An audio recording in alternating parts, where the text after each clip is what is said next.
The words hung heavy in the air, sharp and unyielding, like a sudden frost in the midst of a warm spring evening.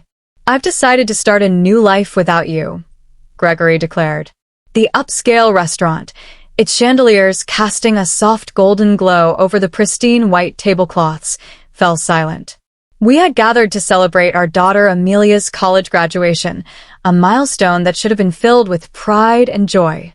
Instead, Gregory, my husband of 28 years, stood at the head of the table, his champagne flute still raised, his announcement shattering the moment he was meant to dedicate to Amelia's triumph. The delicate clinking of silverware against fine china ceased abruptly. Conversations faltered, suspended mid-sentence, as 50 pairs of eyes darted between Gregory and me, anticipating my reaction, expecting tears, an outburst, or perhaps a dramatic exit to punctuate the scene.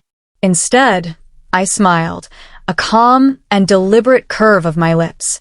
"Congratulations on your honesty," I said, my voice steady, betraying none of the storm brewing within. "My name is Bianca Caldwell, and at 54, I had mastered the role of devoted wife and mother with an almost theatrical precision. For nearly 3 decades, I had set aside my own ambitions, a dream of launching a financial consultancy tailored to empower women, to support Gregory through his endless ventures. 3 failed businesses, 2 abrupt career pivots, and countless finding himself phases had defined our marriage, each one demanding my patience, my pragmatism, my sacrifice. I had raised our brilliant daughter, Amelia, who now sat beside me, her graduation cap slightly askew, her face frozen in a mask of horror and disbelief.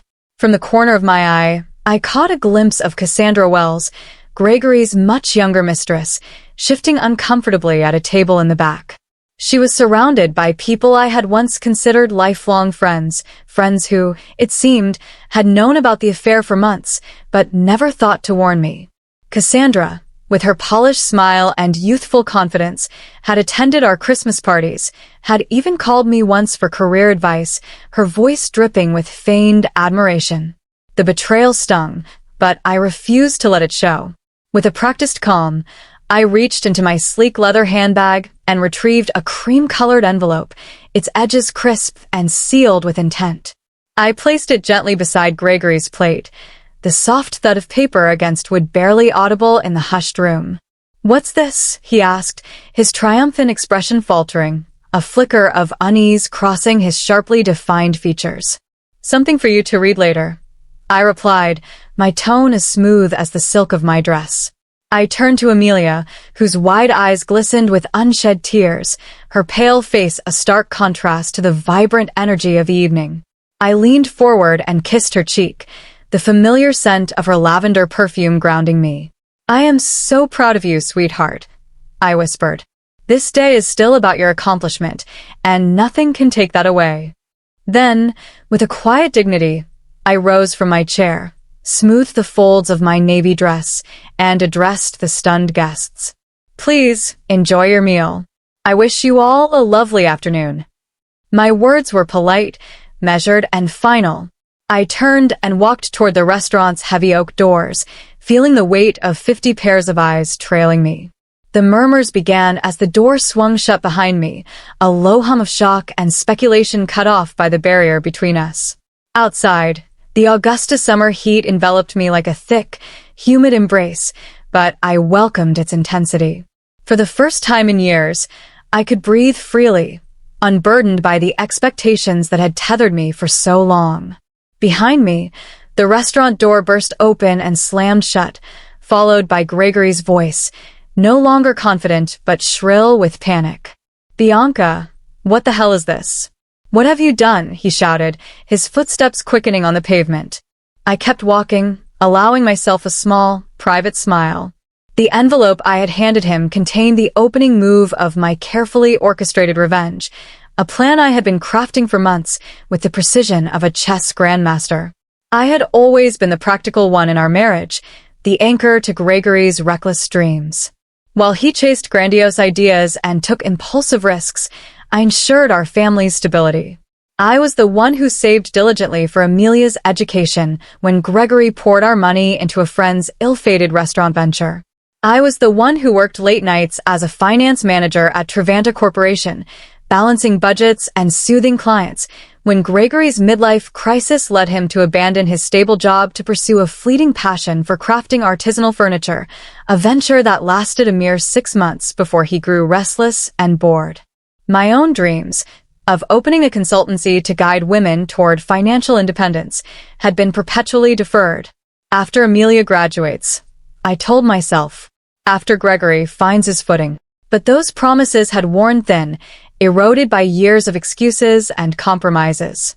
3 months ago, I noticed irregularities in our joint accounts, small, unexplained transfers to an unfamiliar account. As someone who had managed our family's finances for over 2 decades, these discrepancies stood out like crimson flags against a monochrome ledger. I could have confronted Gregory immediately, but a quiet intuition, or perhaps the growing chasm between us, held me back. Instead, I began a discreet investigation, piecing together a truth far uglier than I had anticipated. Gregory had been siphoning funds to a secret account for over a year, funding lavish dinners, expensive jewelry, and even inquiries into beachfront properties with Cassandra. All the while, he had preached frugality to me, urging us to tighten our belts for retirement. Then came the text messages, discovered when Gregory carelessly left his phone unlocked on the kitchen counter. Messages about their new life together. Messages about breaking free from our marriage. Messages plotting his grand exit the day after Amelia's graduation, carefully timed to preserve his image as a devoted father. What Gregory failed to realize, what he had never fully grasped, was that I had spent 30 years as a financial professional. I understood money trails, asset tracing, and the fine print of legal agreements. Most crucially, I remembered the prenuptial agreement we had signed 28 years ago, back when my family's wealth outstripped his. Ironically, Gregory had insisted on the prenup to protect his future earnings, but it included a fidelity clause that would now become his downfall. While Gregory schemed with Cassandra, I built my case with meticulous care. I consulted with top divorce attorneys, documented every hidden transfer, and gathered irrefutable evidence of their affair. I prepared divorce papers, timing their delivery with surgical precision.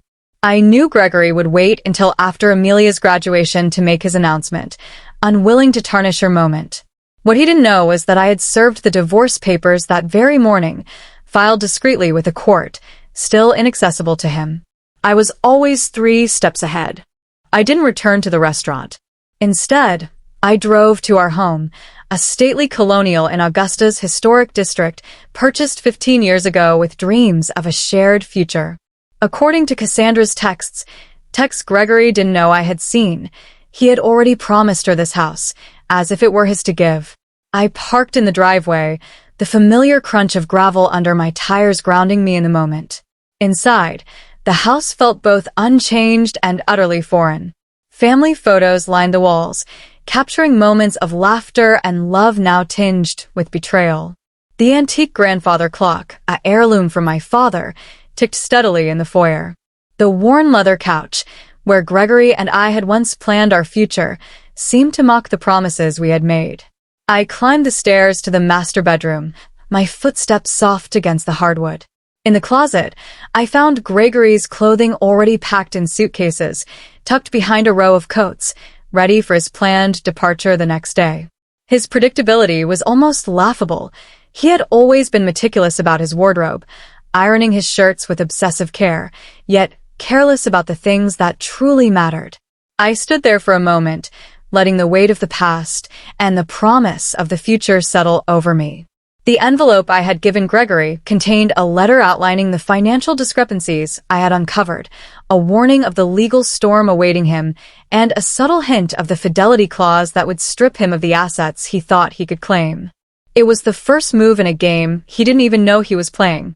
For the first time in years, I felt not like the dutiful wife or the sacrificing mother, but like Bianca Caldwell, strategic, resilient, and ready to reclaim her life.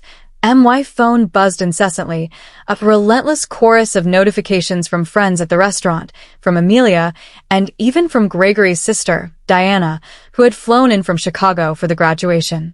I ignored most of them, responding only to my daughter with a brief, reassuring message. I'm okay, sweetheart.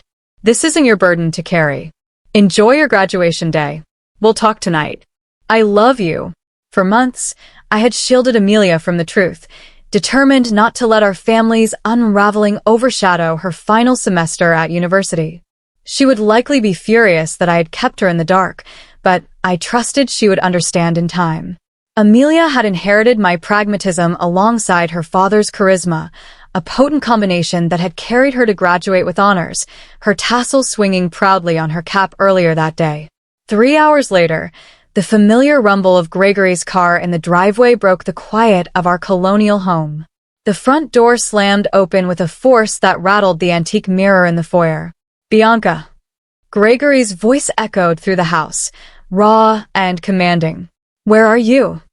I was seated in the living room, calmly reviewing documents on my laptop, the soft glow of the screen illuminating the familiar space. The room, with its high ceilings and walls adorned with family photos, felt like a museum of a life I no longer recognized. I closed the laptop as Gregory stormed in, his face flushed with a mix of anger and desperation, the cream-colored envelope clutched tightly in his hand. What is the meaning of this? He demanded, waving the papers as if they were an accusation.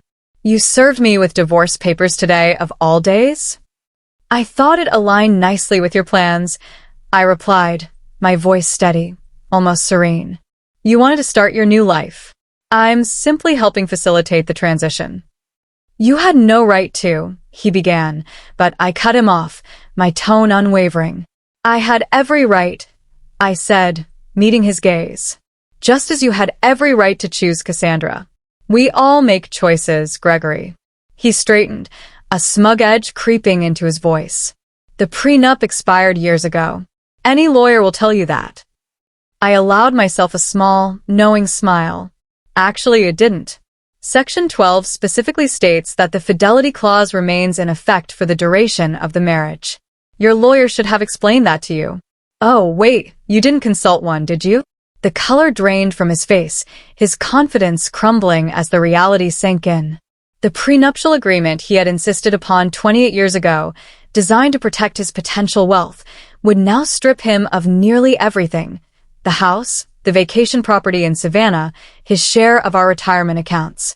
His grand gesture at the restaurant, meant to humiliate me, had just become the most costly announcement of his life. You can't do this to me, Gregory said, collapsing onto the leather couch, its familiar creak a reminder of better days. We built this life together. And you chose to end it, I replied, my voice firm but not cruel. Though not in the way you planned. His phone buzzed persistently in his pocket, a jarring interruption. He glanced at it, then ignored it. Cassandra, no doubt, wondering why he wasn't following their meticulously crafted plan.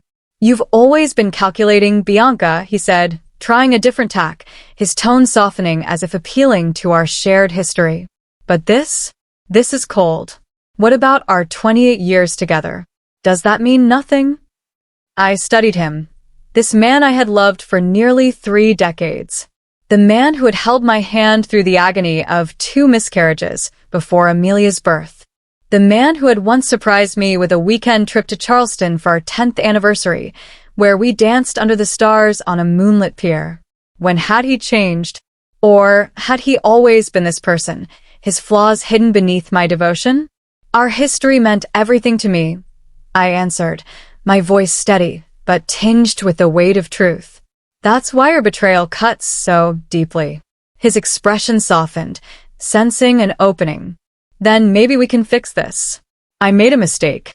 People make mistakes. This wasn't a mistake, Gregory, I countered. This was a calculated plan spanning over a year. You systematically moved our money. You looked at beachfront properties with her. You planned to announce our separation publicly to humiliate me. His face hardened, the mask of contrition slipping. You're exaggerating, he said, but his voice lacked conviction. Am I? I picked up my phone, opened the recording app, and pressed play. His voice filled the room, cold and deliberate. After the graduation, I'll tell her it's over. A public setting is better. She won't make a scene in front of everyone. Then Cassandra's voice, smug and conspiratorial. And she has no idea about the money? Gregory again. None. Bianca trusts me completely. That's her weakness. The blood drained from his face, his eyes widening in shock. You recorded our conversations? That's illegal. Not in Georgia, when one party consents, I replied calmly. And not when it's in your own home. I didn't record your private moments with Cassandra. I'm not cruel. Just the conversations about your plans to defraud me. Gregory stood abruptly, agitation radiating from him. I need to make some calls. Of course, I said, gesturing toward the door. Your attorney might be a good start. I'll be staying at Diana's tonight. Diana's? He sputtered, incredulous. My sister's house. I nodded. She's quite upset with you, actually. She was the one who first spotted you and Cassandra together last Christmas. She didn't tell me immediately. She confronted you first.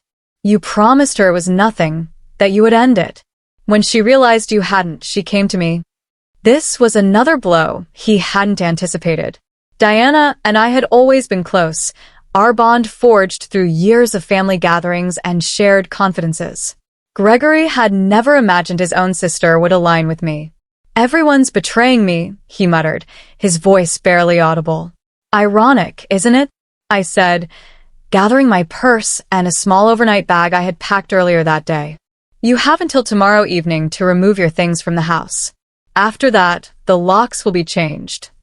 As I headed toward the door, Gregory called after me, desperation lacing his voice. What about Amelia? Have you thought about how this affects her? I paused, anger finally piercing my calm facade. Don't you dare use our daughter as a shield, Gregory.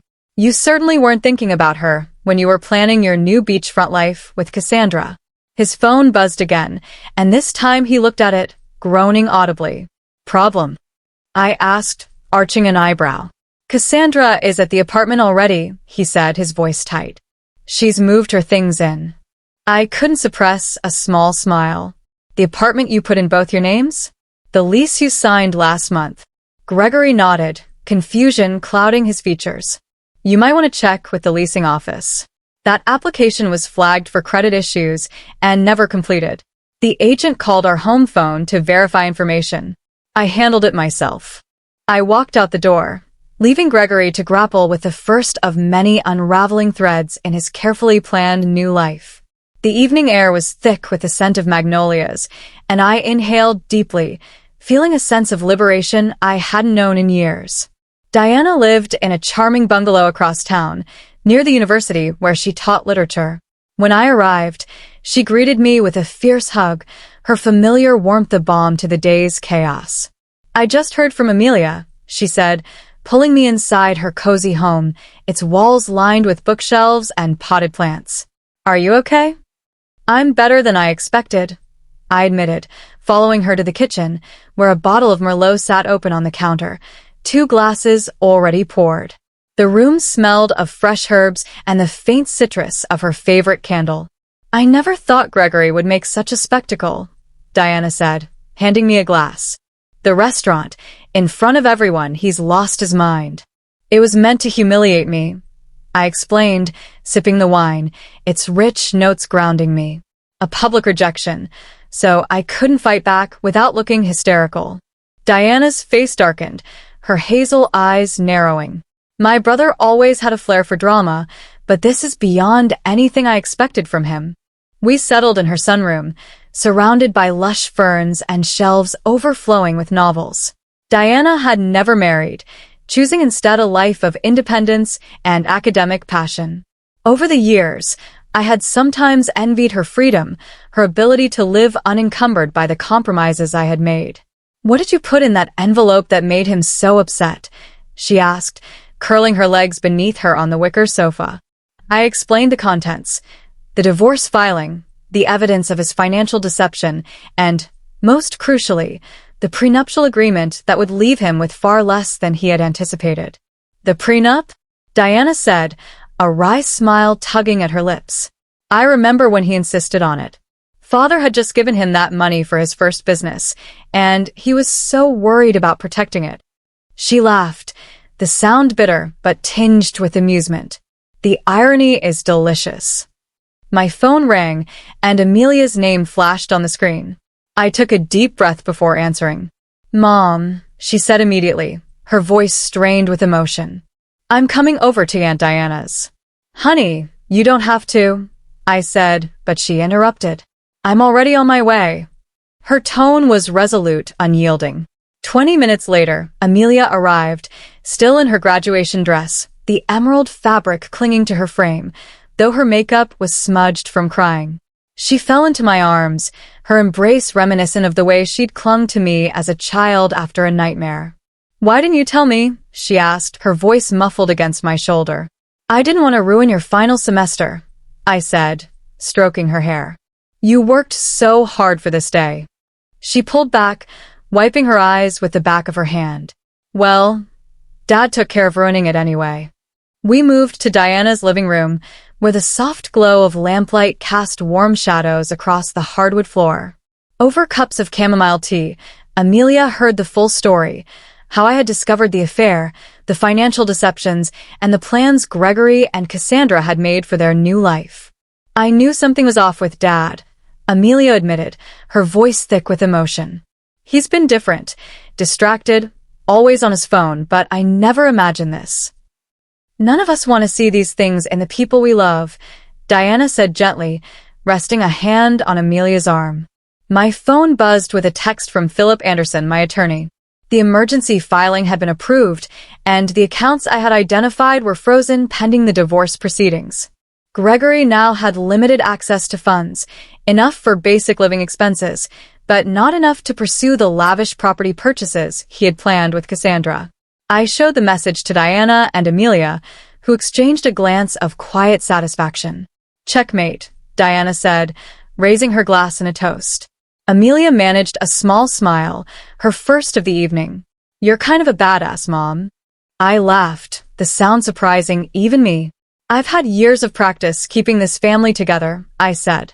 "Now I'm just redirecting that energy." As we sat together, the weight of the day began to lift, replaced by a tentative hope.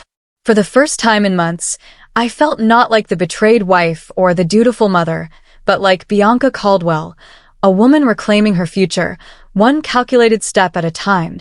Amelia's voice was resolute, her words cutting through the tension in Diana's cozy living room. "Good," she said firmly. "He deserves it." Her loyalty warmed my heart, a flicker of light in the chaos of the day, but I wasn't naive. "He's still your father," I reminded her gently, my hand resting on hers. "Your relationship with him is separate from what's happening between us." Amelia shook her head, her dark curls bouncing with emotion, her eyes flashing with betrayal. "Maybe someday, Mom. But right now, I can't even look at him. He hugged me this morning, told me how proud he was, all while planning to blow up our family hours later." Her voice cracked, and I saw the weight of her father's deception settle over her, a burden no 22-year-old should have to carry on her graduation day. The doorbell's sharp chime interrupted our conversation, slicing through the fragile calm. Diana's brow furrowed as she rose to answer it, her footsteps soft against the hardwood floor. She returned moments later, her expression troubled, her hazel eyes clouded with unease. "It's Gregory," she said quietly.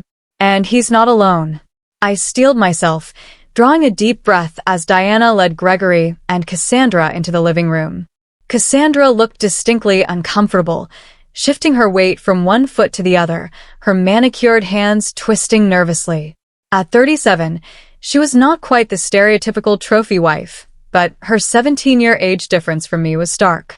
Her shoulder-length blonde hair gleamed under the lamplight, and her polished exterior betrayed a confidence that seemed untested by life's deeper hardships. Gregory, by contrast, was a storm of barely contained fury.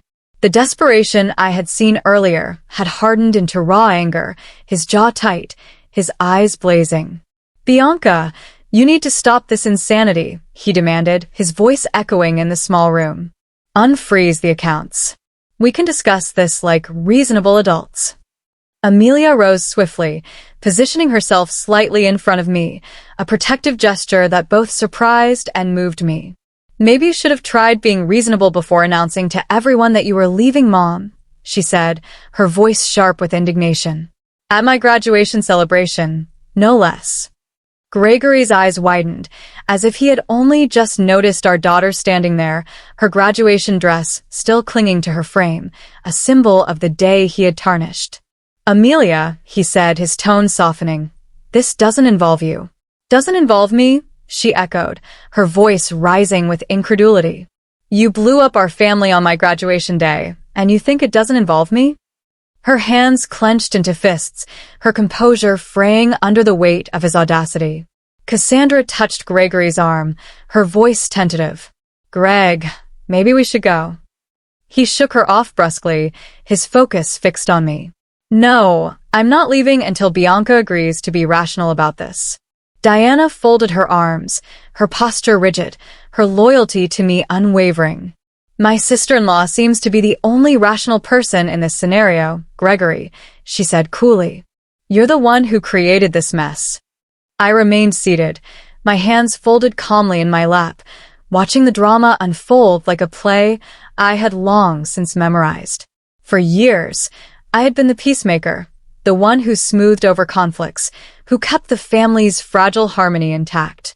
That role had exhausted me, draining my spirit until I had nothing left to give. Today, I had finally set it down. The accounts will remain frozen until the preliminary hearing, I said, my voice steady, almost serene. That's in 3 days. The judge will determine the appropriate asset division at that time. 3 days? Gregory sputtered, his face reddening. What am I supposed to do for 3 days? You have your personal account, I reminded him, my tone measured. The one you've been funneling money into for the past year. That should be sufficient.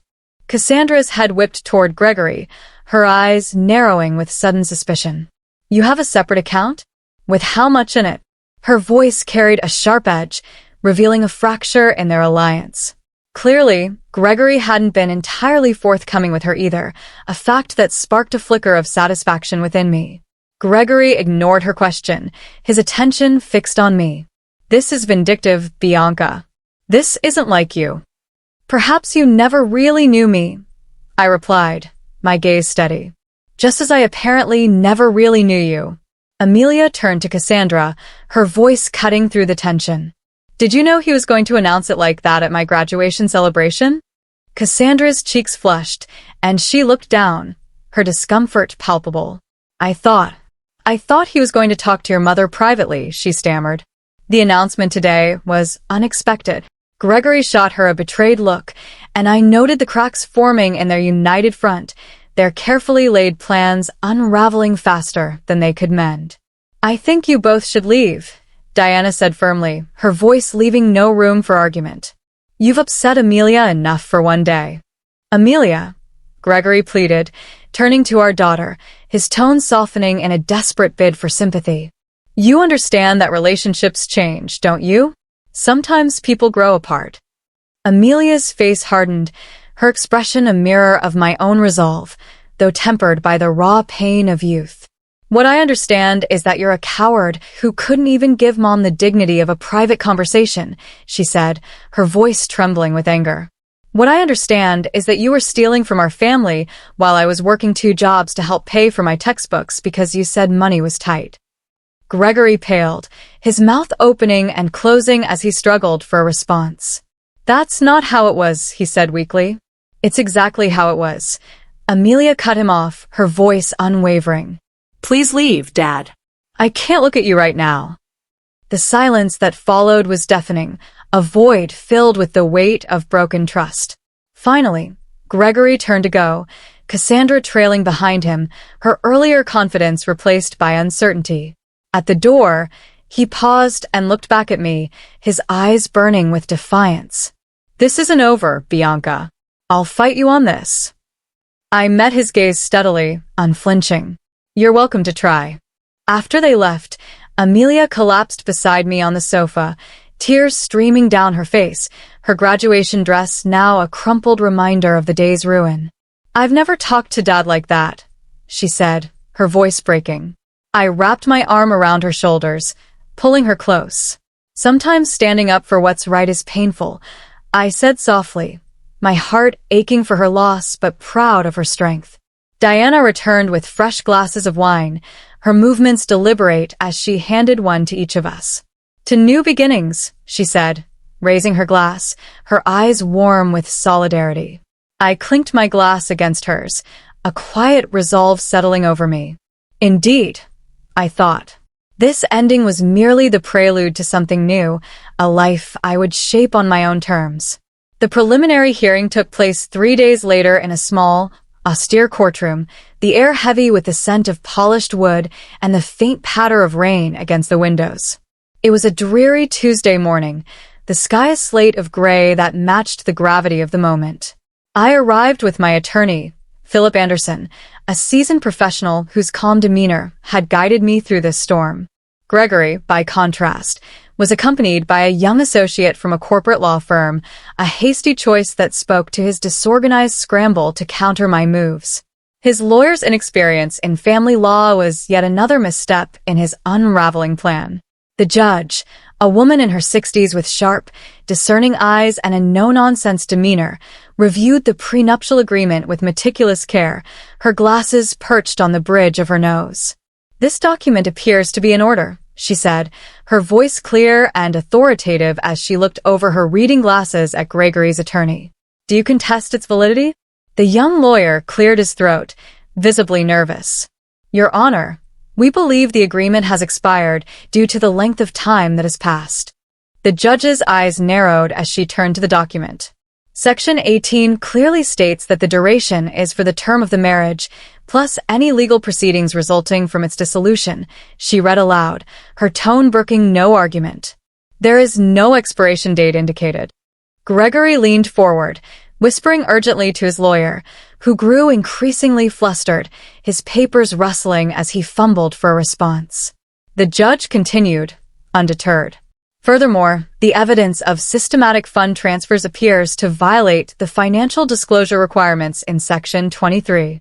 She shuffled through the papers, her expression unyielding.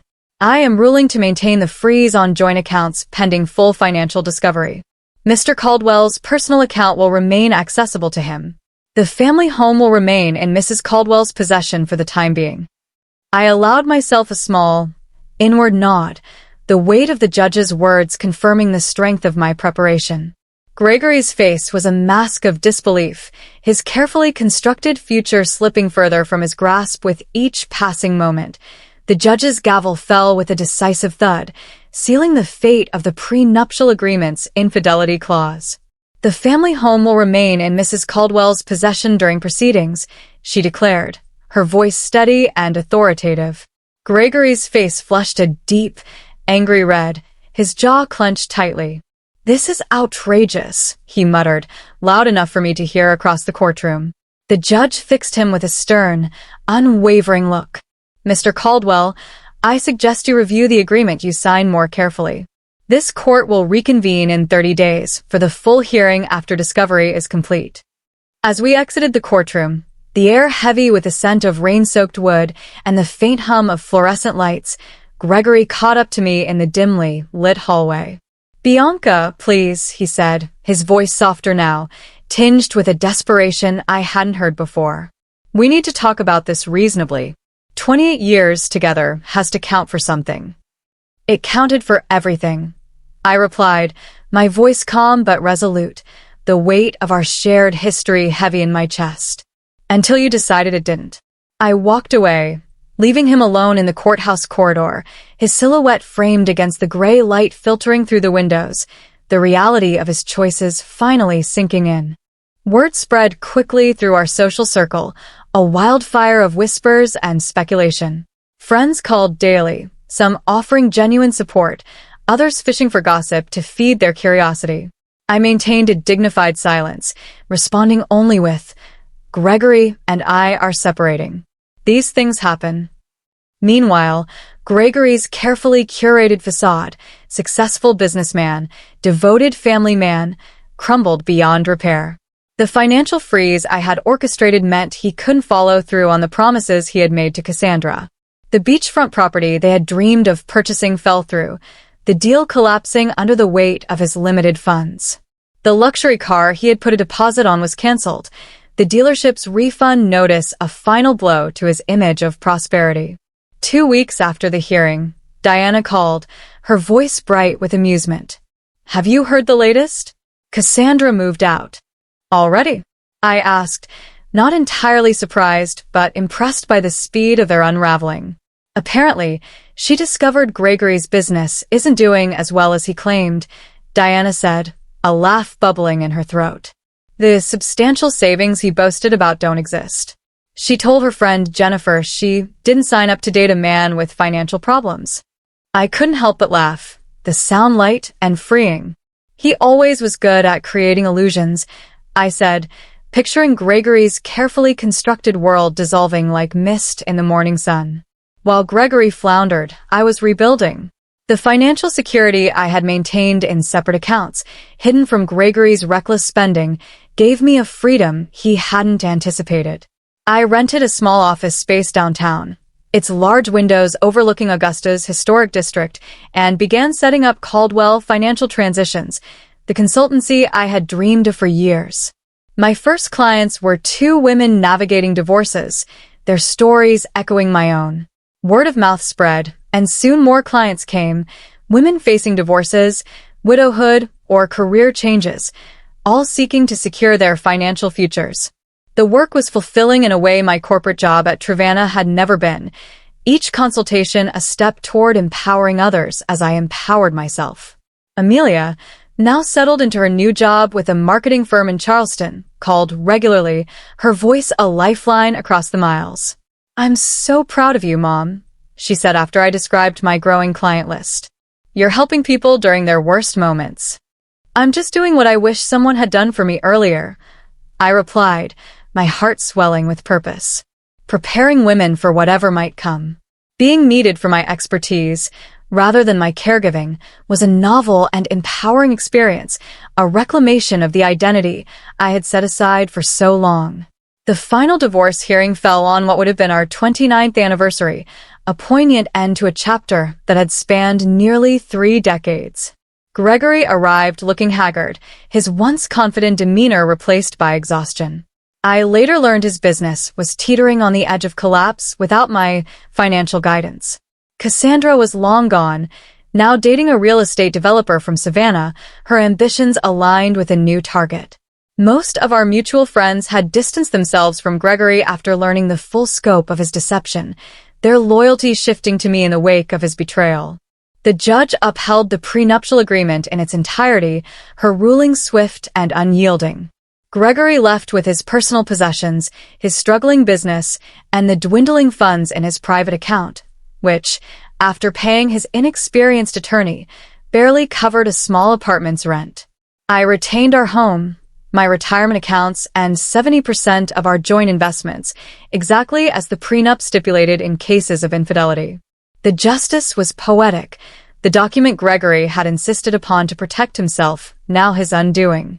As we left the courtroom, Gregory approached me one last time, his voice quiet, almost broken. "I made a terrible mistake," he said, his eyes searching mine for a flicker of forgiveness. "Is there any chance we could?" "No," I interrupted, gentle but firm, closing the door on our past. "That chapter is closed." "I understand," he said, and for the first time in years, I believed he did. "I hope you find happiness, Bianca. You deserve it." It was perhaps the most honest thing he had said to me in years, a fleeting glimpse of the man I had once loved. 6 months later, Caldwell Financial Transitions was thriving. I had moved from the small office to a larger space with a view of the Savannah River, its waters glinting under the Georgia sun. I hired 2 associates, both women with sharp minds and a passion for helping others, and together we built a reputation for guiding women through life's most challenging transitions. Amelia visited often, her pride in my achievements a mirror to my own. "You know what's ironic?" she said during one visit, sipping coffee at my new office's sleek conference table. If Dad had just been honest from the beginning, he might have kept half of everything. Sometimes people can't see beyond what they want in the moment, I replied, my voice steady with the wisdom of experience. The woman who had once defined herself as Gregory's wife and Amelia's mother had discovered a new identity: mentor, business owner, advocate. The envelope I had handed Gregory at the restaurant hadn't just been my escape plan. It had been the key to a door I hadn't known existed. Behind it, I found not just revenge, but reinvention. In securing my financial future, I had reclaimed something far more valuable: myself. Please feel free to comment below if you liked this. Remember to like and subscribe for more.